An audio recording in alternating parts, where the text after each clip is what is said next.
2020년 10월 두 번째 주일입니다. 10월 11일입니다. 오늘도 하나님께서 기뻐하시는 그러한 귀한 예배 될 수 있게 되기를 바랍니다. 우리 다 같이 묵다심으로 2020년 10월 11번째 날입니다. 10월 11일 주일 예배 하나님 앞에 올리겠습니다.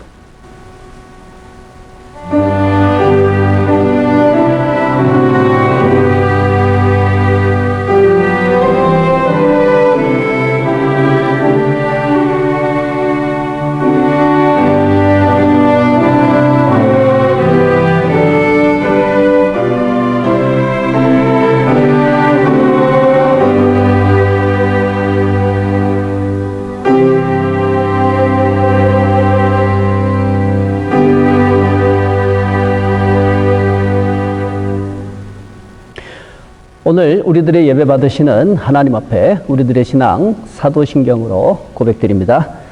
전능하사 천지를 만드신 하나님 아버지를 내가 믿사오며 그 외아들 우리 주 예수 그리스도를 믿사오니 이는 성령으로 잉태하사 동정녀 마리아에게 나시고 본디오 빌라도에게 고난을 받으사 십자가에 못 박혀 죽으시고 장사한 지 사흘 만에 죽은 자 가운데서 다시 살아나시며 하늘에 오르사 전능하신 하나님 우편에 앉아 계시다가 저리로서 산자와 죽은 자를 심판하러 오시리라.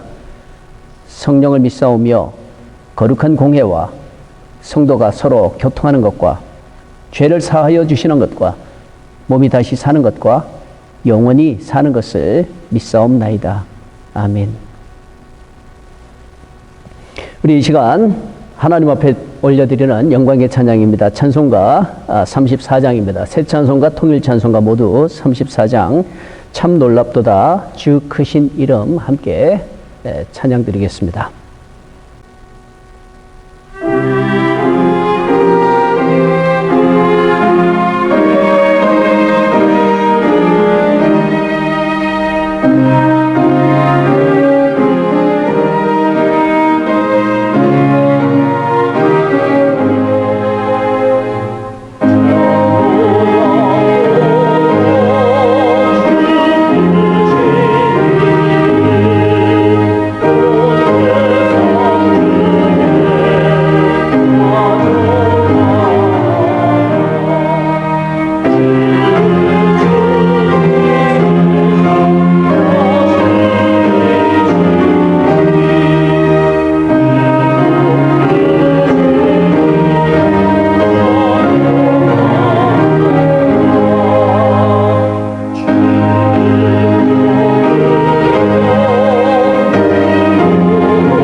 기도하시겠습니다.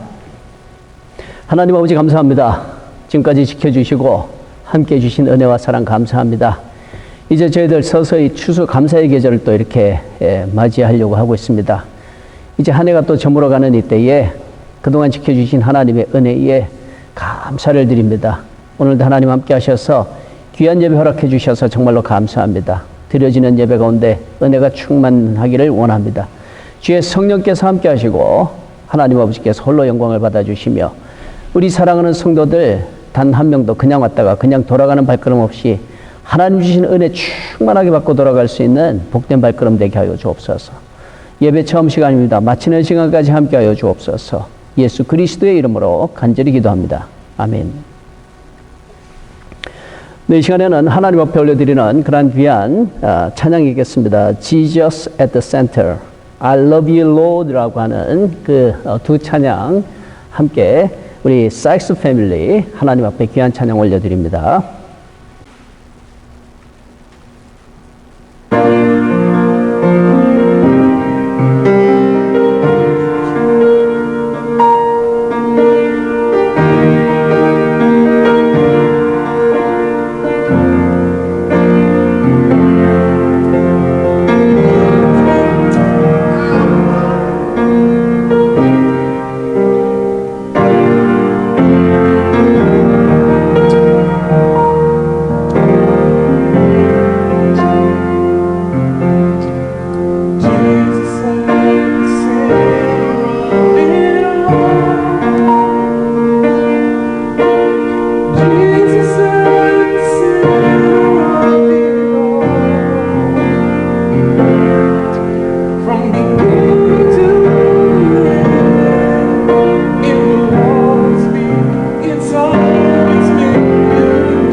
하나님의 말씀 봉독하겠습니다. 하나님의 말씀 빌립보서입니다. 빌립보서 4장 4절에 있는 말씀입니다. 하나님의 말씀 빌립보서 4장 4절입니다. 제가 봉독해 드립니다.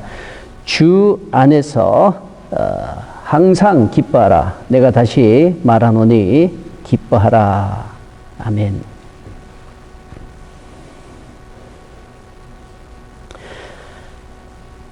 오늘은 기쁨이라고 하는 제목으로 말씀을 나누려고 합니다.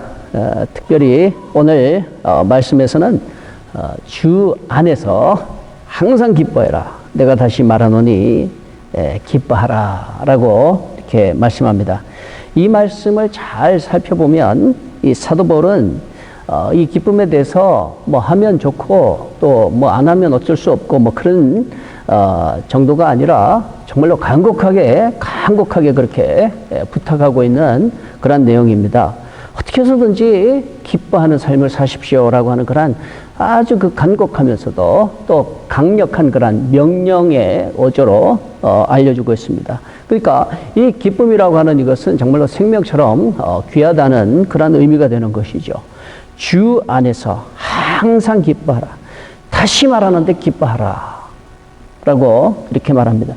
얼마나 이 기쁨이라고 하는 것이 삶에 있어서 중요하면 이렇게 기뻐해라 한 번으로 하는 것 끝나는 것이 아니라 또다시 기뻐해라 라고 그렇게 하는 걸까요?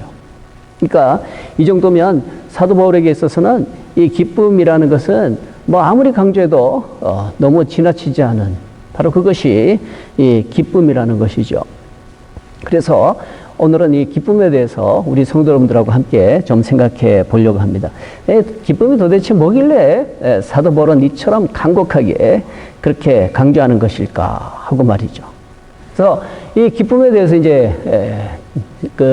생각을 하다 보니까 말씀을 준비하다 보니까 원초적으로 들어왔어요. 이 도대체 기쁨이 뭘까? 하고 이제 기쁨이라고 하는 그 단어의 뜻에 대해서 이렇게 다시 한번 살펴봤습니다. 근데 찾아보니까 뭐 별다른 그런 설명이 없는 것 같아요. 그죠? 다들 알고 있으니까 그냥 더 이상 설명도 할 것도 없이 그냥 기쁨이라면 그냥 기쁨. 그렇게 서로 통용되는 것이 기쁨인가 봐요. 어쨌든 간에 이 기쁨이라고 하는 것은 한자어도 아니고 우리 순수한 한글이라는 것입니다. 근데 이 순수한 한글인 기쁨의 그 어원에 대해서는 여러 가지 설이 있는 것 같아요. 그 가운데 이제 조금 설득력 있는 그런 설명을 찾아보니까 이 기쁨이라는 그 단어는 기다라는 말에서 나온 거라는 거예요. 이 기다라는 말은 기꺼이라는 그 표현하고 아주 가깝다는 것입니다. 그러니까 기쁨이라는 것은 기꺼이 뭐 망설임 없이 그냥 기꺼이 그렇게 하고 싶어지는 것, 또 하게끔 만드는 것, 또 그렇게 하는 것, 바로 그게 기쁨이라는 것이죠. 그러니까 정말 기꺼이 만나고 싶은 사람을 만나는 그것이 기쁨의 만남이고, 또 정말 기꺼이 하고 싶은 바로 그 일을 하는 그것이 기쁨의 일이 된다라는 것이죠. 아주 설득력 있지 않아요? 네. 또 다른 의미로는 뭐 기가 뿜어져 나오는 그 상태를 기쁨이라고 그러는데요. 어쨌든 간에 뭐 이렇게 저렇게 여러 가지 설명들이 있지만 일맥상통하는 그 면이 있어요. 그게 뭔가 하면 이 막 속에서 이 기운이 막 뿜어져 나오게 만드는 것. 그것도 이제 기쁨이지만 속에서 막 하고 싶도록 막 뿜어져 나오는 그러한 어떤 기운, 그런 것도 결국 한마디로 표현하면 망설임 없이 자발적으로 기꺼이 바로 그런 의미가 되는 것 같아요. 그래서 이 기쁨이라고 하는 것은 참 정말로 우리가 사는 동안에 억지로 뭐 어떻게 해서 되는 것이 아니라 이 생활 속에서 정말 큰 활력을 주는 생명력을 불어넣어주는 바로 그게 기쁨인 것 같아요. 우리들의 삶이 이처럼 막 하고 싶어서 막 기꺼이 막 그렇게 사는 삶이라면 바로 그 삶은 기쁨의 삶이 된다는 것이죠. 이런 가운데 이제 사도 바울도 우리들에게 일러주고 있습니다. 바로 우리들의 삶이 이런 삶이 되라라는 것이죠. 항상 기뻐해라. 항상 기뻐해라. 다시 말하는데 기뻐하라. 라고 이렇게 일러주죠. 그러니까 세상적으로도 그렇고 또 성경적으로도 그렇고 이 기쁨이라고 하는 것은 정말로 이 아무리 강조해도 지나치지 않는 그것이 기쁨이라는 것입니다. 그래서 기쁨이라는 것은 이렇게 참 중요한 것인데 어떻게 하면 이제 그럼 기쁨에 기뻐하는 삶을 살 수 있을까 하는 것이 우리들에게 있어서 아주 중요한 과제가 되겠죠. 그리고 이 어떻게 하면 기뻐하는 삶을 살 수 있는가 하는 것을 배운다면 삶에 큰 힘이 될 수 있겠죠. 그래서 이 시간에는 이 기쁨이라고 하는 그러한 주제로 말씀을 나누도록 하겠는데 특별히 어떻게 하면 기쁨 충만한 그런 삶을 살 수 있을까 하는 그런 내용을 가지고 성경 말씀을 토대로 우리 성도님들과 함께 은혜를 나누도록 하겠습니다. 그래서 오늘 전해지는 이 말씀이 우리 성도 여러분들의 삶에 큰 원동력이 되면 좋겠어요. 삶에 희망을 주고 삶에 정말로 뭐 누가 억지로 할 수 없어서 그런 삶이 아니라 기꺼이 정말 간절하게 원해서 그렇게 살아가는 그런 기쁨의 삶이 될 수 있게 되기를 주님의 이름으로 간절히 축원을 드립니다. 먼저 어떻게 하면 기쁨의 삶을 살 수 있을까 하는 것을 생각하는 중에 기쁨에 관한 그 성경 구절들을 쭉 한번 생각을 해봤어요. 그래서 오늘은 물론 신약을 읽었습니다만은 이 구약에 나오는 말씀도 합쳐서 이 기쁨과 관련된 그러한 구절들을 한번 생각을 해봤는데 뺄 수 없는 구절들이 몇 가지가 있죠. 그 중에 이제 대표적인 것이 스바냐 3장 17절 빼놓을 수가 없는 것이죠. 보시면 너희 하나님 여호와가 너희 가운데 계시니 그는 구원을 베푸실 전능자이시라. 그가 너로 말미암아 기쁨을 이기지 못하시며 너를 잠잠히 사랑하시며 너로 말미암아 즐거이 부르며 기뻐하시리라 하리라. 네. 여기에 보면 이제 구약 성경에 나오는 그 기쁨과 관련된 유명한 성경 구절이 나오죠. 그래서 이 말씀도 이렇게 가만히 보면 이 기쁨이라는 것은 관계적인 차원에서 기쁨이라는 표현을 쓰는 것 같아요. 관계적인 차원에서. 그렇죠? 너로 말미암아 기쁨을 이기지 못하시며 너를 잠잠히 사랑하시며 너로 말미암아 즐거이 부르며 기뻐하시리라. 이 관계적인 그런 측면이잖아요. 네. 또 하박국서도 우리가 뺄 수가 없죠. 하박국서 3장 17절 역시 보시면 비록 무화과 나무가 무성하지 못하며 포도나무에 열매가 없으며 감람나무에 소출이 없으며 밭에 먹을 것이 없으며 우리의 양이 없으며 외양간에 소가 없을지라도 나는 여호와로 말미암아 즐거워하며 나의 구원의 하나님으로 말미암아 기뻐하리로다.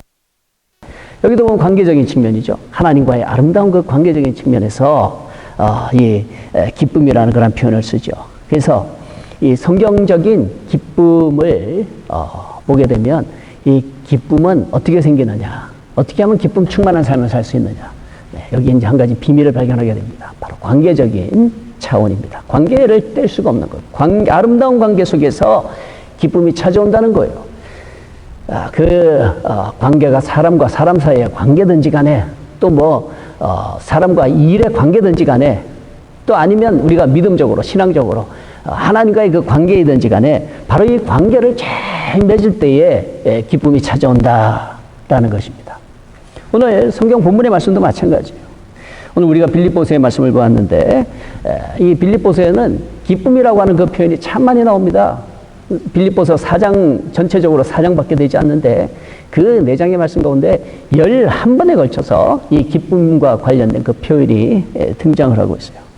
근데 참 재미있는 것은 이 11번 나오는 그 기쁨과 관련된 표현과 더불어서 같이 11번 나오는 표현이 있어요. 바로 그게 뭔가 하면 주 안에서, 그리스도 안에서, 그리스도로 말미암아라는 그 표현입니다. 주 안에서, 그리스도 안에서, 그리스도로 말미암아. 이거는 우리가 조금 전에 보았던 이 스바냐서나 하박국서도 마찬가지 아니에요. 스바냐서도 그가 너로 말미암아 기쁨을, 너로 말미암아 기뻐하시리라 이렇게 나왔죠. 그리고 하박국서에서도 마찬가지 아닙니까? 나는 여호와로 말미암아 즐거워하며 나의 구원의 하나님으로 말미암아 기뻐하리로다. 관계죠. 관계성. 하나님은 우리를 보시면서 또 우리는 하나님을 보면서 하나님으로 말미암아 또 하나님은 우리들로 말미암아 기뻐하시리라 이렇게 표현되어 있는 거예요. 그러니까 한 가지 분명한 이 열쇠는 기쁨이라는 것은 정말 아름다운 관계 속에서 찾아오는 달콤한 열매가 이 기쁨이라는 것입니다. 그러니까 이 관계성을 잘 가지게 되면 기쁨의 열매를 따먹을 수 있다는 거예요. 근데 그 관계성을 흐트러 놓고 기쁨을 찾으려고 그러면 기쁨은 찾아오지 않는다는 것입니다. 그러니까 우리가 노력해야 되는 것은 그 아름다운 관계를 만들려고 우리가 노력을 해야 된다는 거예요. 사람과 사람 사이에서도 아름다운 관계를 만들려고 노력할 때 사람이 사람을 통해서 기쁨을 얻게 되는 거예요. 만일에 관계가 불편한데 어떻게 서로 간에 기쁨을 주고받을 수 있겠어요? 관계가 불편한데. 근데 관계가 아름다워지면 서로 간에 기쁨을 주고받게 되는 것이죠. 이런 내용은 세상에서도 배울 수가 있어요. 이 기쁨이라고 했는데 세상적인 표현으로 기쁨의 반대말이 뭔지 아세요? 기쁨의 그 반대말은 뭐 우울, 분노, 짜증 이런 게 아니더라고요. 기쁨의 반대말을 찾아보니까 슬픔이더라고요. 슬픔. 이 슬픔도 그렇잖아요. 관계성 속에서 잘못됐을 때 슬픔이 찾아오는 거 아니에요. 관계가 깨지거나 이별의 아픔이 있거나 그렇게 되면 슬픔이 찾아오는 거 아니에요. 그러니까 이 기쁨이라는 것은 관계성을 떠나서는 참 생각하기가 어려운 것이 기쁨이라는 것이죠. 그래서 기쁨을 이야기할 때 우리 성도 여러분, 저와 여러분은 꼭 기억할 수 있게 되기를 바랍니다. 어떻게 해서든지 이 사도 바울이 강조하는 것처럼 주 안에서 항상 기뻐해라. 항상 기뻐해라. 내 다시 말하는데 기뻐해라. 그러니까 이 다른 말로 하면 뭐예요? 주 안에서 아름다운 관계를 맺으려고 해라. 주 안에서 내가 다시 말하는데 어떻게 해서든지 그 아름다운 관계를 유지하려고 노력하고 힘써라. 라는 그러한 내용이 되는 것이죠. 그래서 우리가 이 빌립보서 4장 4절의 말씀 보았는데 그렇게 주 안에서 항상 기뻐해라. 내가 다시 말하는데 기뻐해라. 그 말을 하고 난 다음에 이제 5절로 넘어가서 보면 5절에 이런 표현이 나오죠. 너희 관용을 모든 사람에게 알게 하라. 주께서 가까우시니라. 라고 이렇게 말씀하죠. 기쁨에 관련해서 그렇게 강조하면서 그 다음에 제일 먼저 나오는 것이 뭔가 하면 관용이에요. 관용. 이 관용이라는 표현도 역시 관계성을 빼놓고는 설명할 수가 없는 표현이 이 관용이라고 하는 표현입니다. 이 관용이라고 하는 헬라어 단어는 두 단어가 합쳐진 거예요. 뭐뭐에 대하여라는 그러한 전치사가 있고 그 전치사에 붙어 있는 복종하다라는 그러한 뜻이 합쳐지게 되면 그게 관용이라고 돼요. 그러니까 이거 문자적으로 이렇게 해석을 하게 되면 이렇게 되는 것입니다. 뭐뭐에 대하여 복종하려고 하는 바로 그게 관용이라는 것이죠. 어떤 대상에 대하여 자신의 우월성이나 우위성을 내세우지 않는다. 그리고 누구에 대하여 뭐뭐에 대하여 복종하려고 하는 그런 준비가 되어 있는 바로 그게 문자적인 관용의 의미예요. 내가 상대에 대해서 받아들일 마음의 준비가 안 되어 있으면 그러면 그건 관용이 될 수가 없는 거예요. 무슨 말을 하든지 간에 내가 당신이 말하는 거라면 내가 받아들일 준비가 되어 있습니다. 바로 그게 관용이라는 그런 문자적인 뜻이라는 거죠. 이제 여기서 나온 그 헬라어적인 관용의 그 단어가 여러 가지로 쓰이는데 부드러움, 인내, 용서할 준비가 되어 있는 이런 여러 가지 표현으로 같이 쓰인다는 거예요. 그러니까 이 관용이라고 하는 그것은 우리가 여기서도 이제 배우게 되죠. 나를 내세우지 않는 거예요. 나를 내세우지 않는 거. 상대방을 충분히 받아들이고 용납할 수 있는 그런 준비가 되어 있는 바로 그게 이제 이 관용이라고 하는 거거든요. 그래서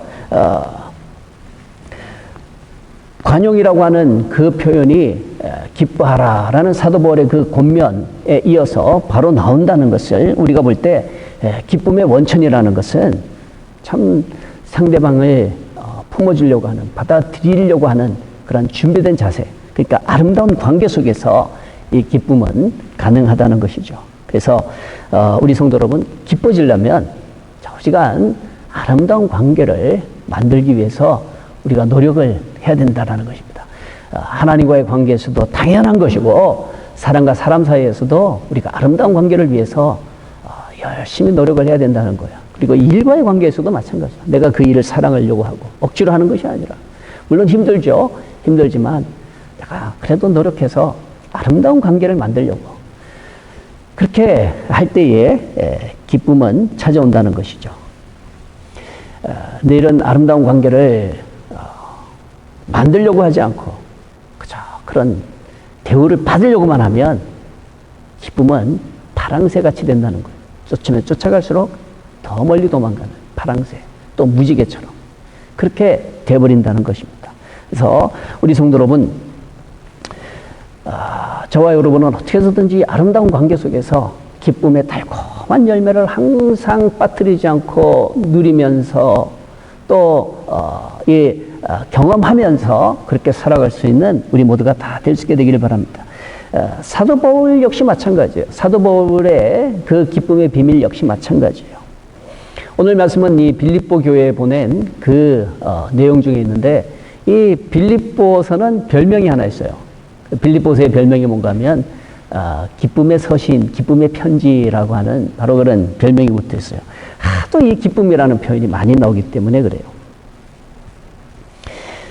그래서 빌립보서에는 몇 가지 특징이 있는데, 기쁨이라고 하는 그 표현이 유난히 많이 나온다. 바로 이런 이제 첫 번째 특징이 있고, 빌립보서에는 또 두 번째 특징이 있어요. 빌립보서에는 사도 바울 자신이 자기 자신을 사도라고 말하지가 않아요. 우리가 에베소서, 빌립보서 바로 앞에 있는 에베소서를 봐도 예수 그리스도로 말미암아 하나님의 종, 하나님의 사도된 나 바울은, 고린도전서에서도 역시 마찬가지고 로마서에서도 마찬가지고, 대부분의 이 사도 바울의 그 편지에는 자신이 예수 그리스도로 말미암아 사도로 부름받은 자라는 그것을 굉장히 강조하거든요. 근데 이 빌립보서에서는 사도라는 그 표현이 나오지 않아요. 왜 그러냐 하면 아름다운 관계 때문에 그런 것이죠. 이 고린도 전후서 같은 경우, 고린도 교회 같은 경우에는 그 아름다운 관계가 조금 서먹서먹한 관계가 있었던, 바로 그게 이 고린도 교회와의 관계였죠. 그래서 사도 바울은 유난히 자기 자신이 이 예수 그리스도로 말미암아 사도가 되었다는 것을 굉장히 강조를 하거든요. 근데 빌립보서에서는 그렇지가 않아요. 왜 그럴까요? 빌립보 교인들하고는 너무나 아름다운 관계 속에서 맺어져 있기 때문에 그래요. 새삼 사도라고 이야기할 필요가 없는 거예요. 빌립보 교회 교인들도 당신이 왜 사도요? 이렇게 말하는 사람이 아무도 없는 거예요. 그리고 사도 바울 자신도 빌립보 교회 교인들을 향해서는 내가 사도요 라고 이렇게 막 억지로 막 그거를 설득하려고 할 필요도 없어요. 왜? 너무 자연스러운 관계이기 때문에. 빌립보 교인들은 바울이 사도라는 것을 다 누구든지 인정하고 있었고, 우리 목사님, 바로 그 관계가 이 빌립보 교회와 사도 바울의 관계였기 때문에 그런 거예요. 새삼 더 설명할 필요가 없는 그런 관계니까. 그러니까 이 사도라고 하는 그 표현이 나오지 않는다는 것이죠. 세 번째 이 빌립보서의 특징은 뭔가 하면 신학적인 가르침이 나오지 않는다. 물론 조금씩 나옵니다만은 다른 서신들하고 비교했을 때는 아주 현저하게 이 신학적인 가르침이 없이 그냥 자연스럽게 그렇게 흘러가는 그 내용이 빌립보서라는 거예요. 에베소서 같은 경우만 봐도 전체 6장 가운데 3장은 신학적인 가르침을 이야기하고 나머지 3장은 그 신학적인 가르침과 더불어서 실천해야 되는 사항에 대해서 말씀하고 있거든요. 사도 바울의 서신의 특징이 바로 그거예요. 절반은 가르침이고 절반은 이렇게 실천하십시오 하는 실천, 그 여러 가지 과제들을 말을 하고 있거든요. 근데 이 빌립보서에서는 그렇지 않다는 거예요. 왜 그럴까요? 새삼 이 얘기할 필요가 없는 관계이기 때문에 그렇다. 서스럼 없는 관계이기 때문에 그렇다라는 것이죠.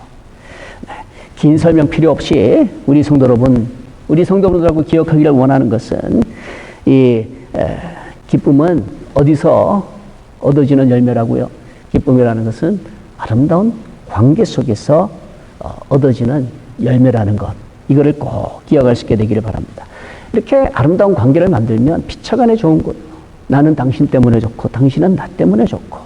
그래서 모두에게 주어지는 것이 기쁨이라고 하는 달콤한 그런 열매라는 것이죠. 이제 두 번째로 이 기쁨을 누리기 위해서 우리가 꼭 생각해야 되는 것은 관계 중에서도 그냥 아름다운 관계, 좀 추상적이잖아요. 그냥 아름다운 관계. 근데 아는데 어떻게 해야지 아름다운 관계냐. 이렇게 이제 구체적으로 물어보면 거기에 대한 답이 되는 거예요. 이 기쁨이라는 그 달콤한 열매는 어떤 관계 속에서 만들어지는가 하면 믿음의 관계 속에서 만들어지는 것이 바로 이 기쁨의 열매라는 것입니다. 믿음의 관계. 관계가 아름다워야 되는데 어떻게 관계가 아름다워야 되느냐? 믿음의 관계. 무엇보다도 믿음의 관계가 있어야 된다라는 것입니다. 오늘 본문 말씀도 역시 마찬가지죠. 그냥 기뻐하라. 다시 말하노니 기뻐하라가 아니죠. 오늘 본문의 말씀은 어떻게 됩니까? 주 안에서 항상 기뻐하라. 주를 떠나서는 안 된다는 거예요. 주 안에서 항상 기뻐해라. 내가 다시 말하노니 기뻐하라. 이 주 안에서라는 그 표현이 너무너무 중요한 거예요. 주 안에서의 노력이 아니면 세상 사는 가운데는 속는 경우가 너무 많아요. 사람이 가장 무서운 사람이 무섭고 위험한 사람이 어떤 사람인 줄 아세요?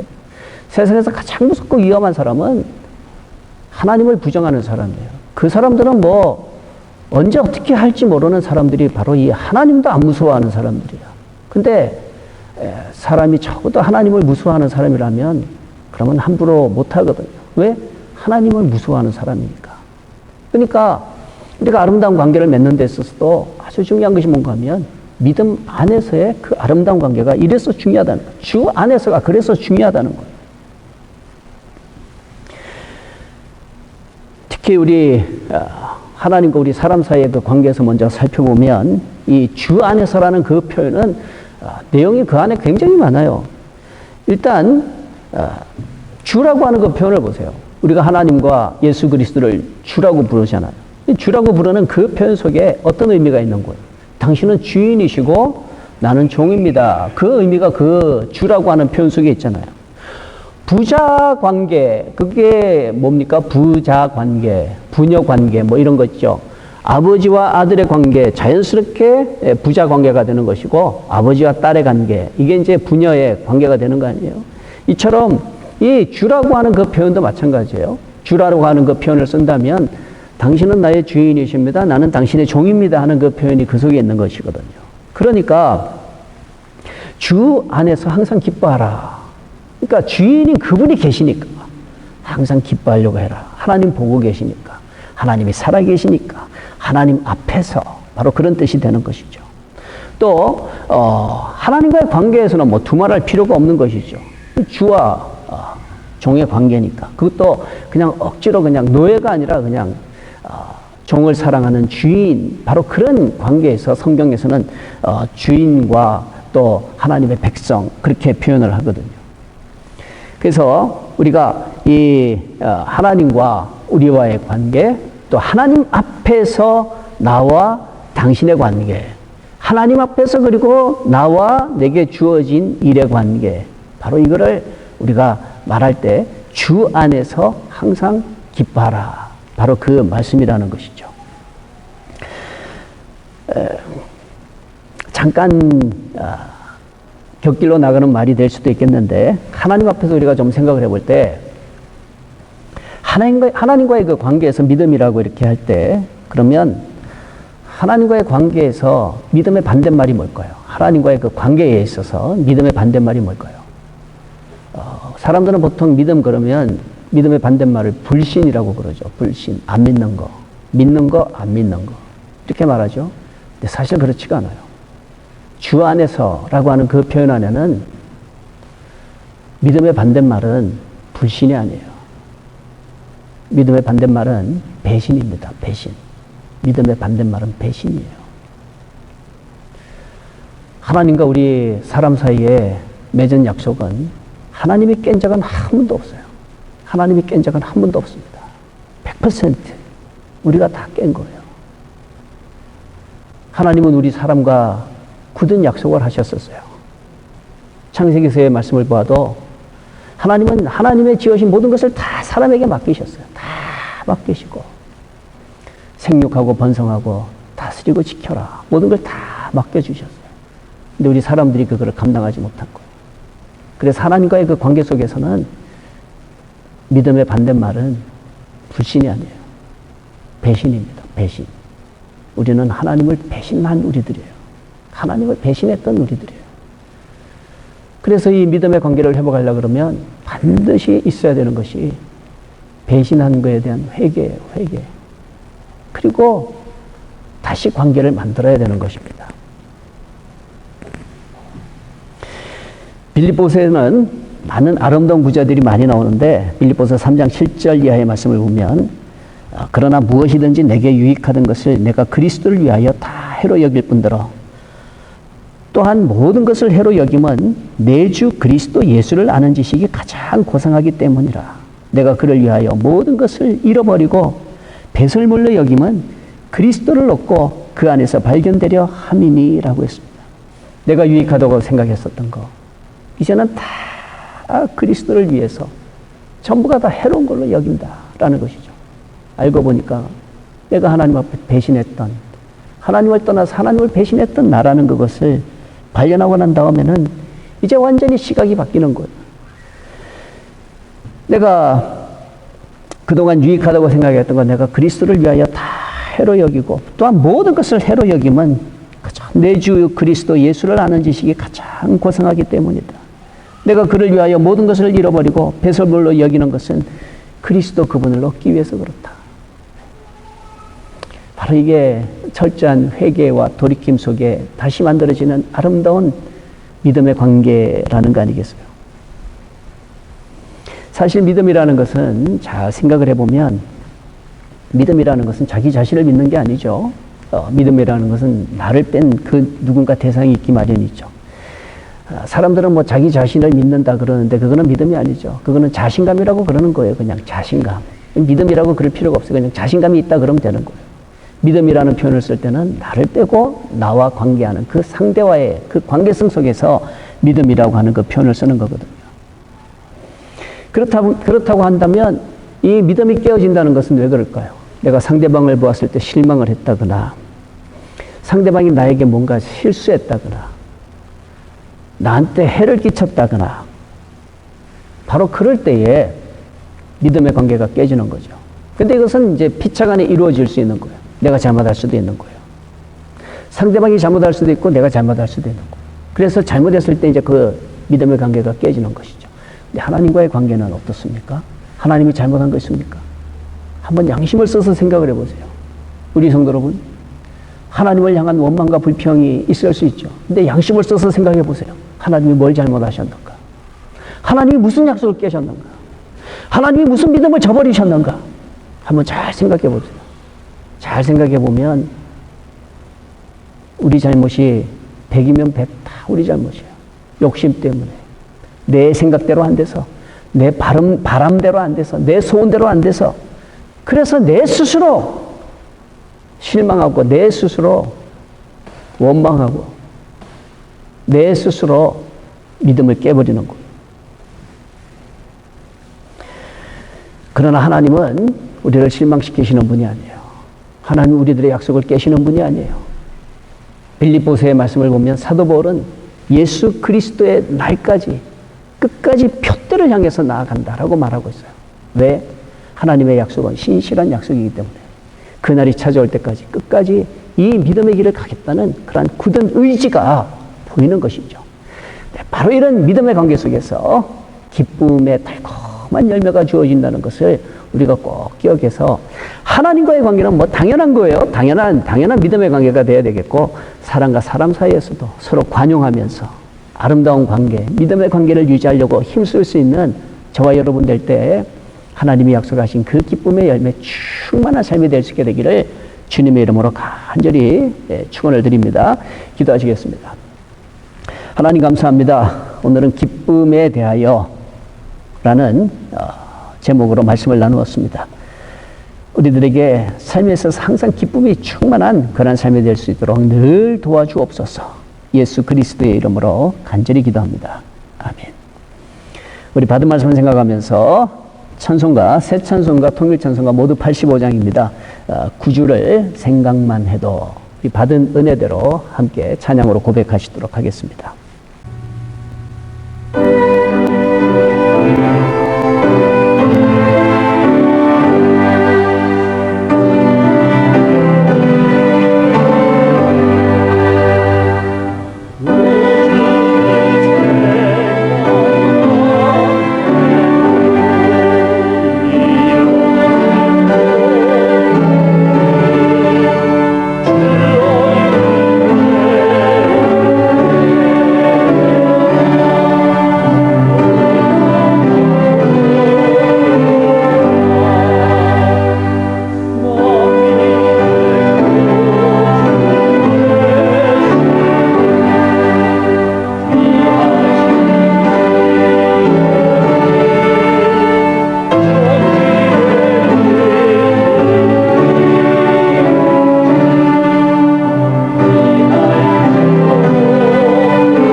경고 말씀드립니다.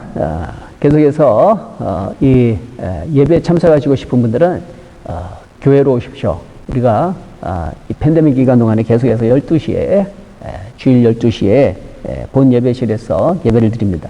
행여라도 몸이 조금 이상하시거나 불편하시면 그러면 이 영상을 통해서 빠짐없이 꼭 예배 드리실 수 있게 되기를 바랍니다.